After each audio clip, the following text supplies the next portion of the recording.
আসসালামু আলাইকুম ওয়া রাহমাতুল্লাহি ওয়া বারাকাতুহু। প্রিয় নেতা, বিএনপির চেয়ারম্যান জনাব তারেক রহমান সাহেব বাংলাদেশ জাতীয়তাবাদী দল বাংলাদেশের পুঞ্জীভূত রাজনৈতিক ইতিহাসের এক মহাকাব্য, যার মহানায়ক ছিলেন স্বাধীনতার ঘোষক শহীদ রাষ্ট্রপতি জিয়াউর রহমান। 1971 সনের 26শে মার্চ বলেছিলেন, আমি মেজর জিয়া বলছি, ঘোষণা করেছিলেন বাংলাদেশের স্বাধীনতা। ইতিহাস রচনা করেছেন, ঘোষণা দিয়ে উনি বসে থাকেননি, যুদ্ধ করেছেন রণক্ষেত্রে জেট ফোর্সের কমান্ডার হিসাবে। 75-এর পট পরিবর্তনের পর আবার সিপাহী জনতার বিপ্লবের মাধ্যমে দায়িত্ব নিলেন বাংলাদেশের প্রথম রাষ্ট্রপতি হিসাবে। প্রতিষ্ঠিত করলেন হারিয়ে যাওয়া মুক্তিযুদ্ধের সেই চেতনা, বহুদলীয় গণতন্ত্রকে ইতিহাস রচনা করলেন সেইভাবে।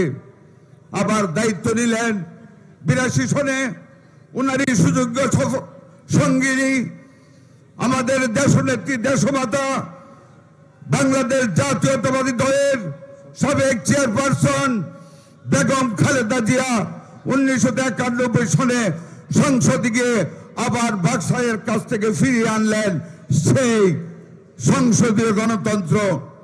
মাননীয় চেয়ারপারসন ইতিহাসে বলেছে, এই রাজনৈতিক দলের 17টি বছর পর আপনি বাংলার জমিনে যেদিন জুতা খুলে পা রাখলেন, হাতে মাটি নিলেন, পায়ে মাটি লাগালেন, লক্ষ কোটি জনতার সামনে বললেন, আপনি বাংলাদেশের জন্য you have a plan and you have a plan for the country and for the people.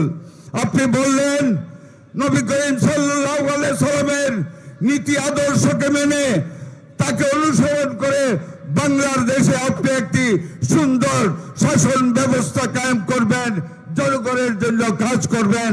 আজকের এই জনসভায় আমরা আল্লাহর কাছে দোয়া করি, আপনার এই সৎ ইচ্ছা আপনি যেন অক্ষরে অক্ষরে পালন করে বাংলাদেশের রাজনৈতিক ইতিহাসে নতুন আরেকটি ইতিহাস সৃষ্টি করে যাবেন, এই দোয়া করে আপনাকে অভয় দিচ্ছি। ইনশাআল্লাহ নরসিংদী জেলার 5টি সিট নরসিংদীর জনগণ আপনাকে আগামী 12 তারিখে উপহার দিবে, সকল ষড়যন্ত্রকে ব্যাট করে। আপনারা রাজি আছেন? 2 হাত তুলে বলেন, আবার নেতাকে দেখান। আল্লাহ হাফেজ। বাংলাদেশ জিন্দাবাদ, তারেক রহমান জিন্দাবাদ, শহীদ জিয়া অমর হোক, বেগম খালেদা জিয়া অমর হোক। আসসালামু আলাইকুম ওয়া রাহমাতুল্লাহি ওয়া বারাকাতুহু।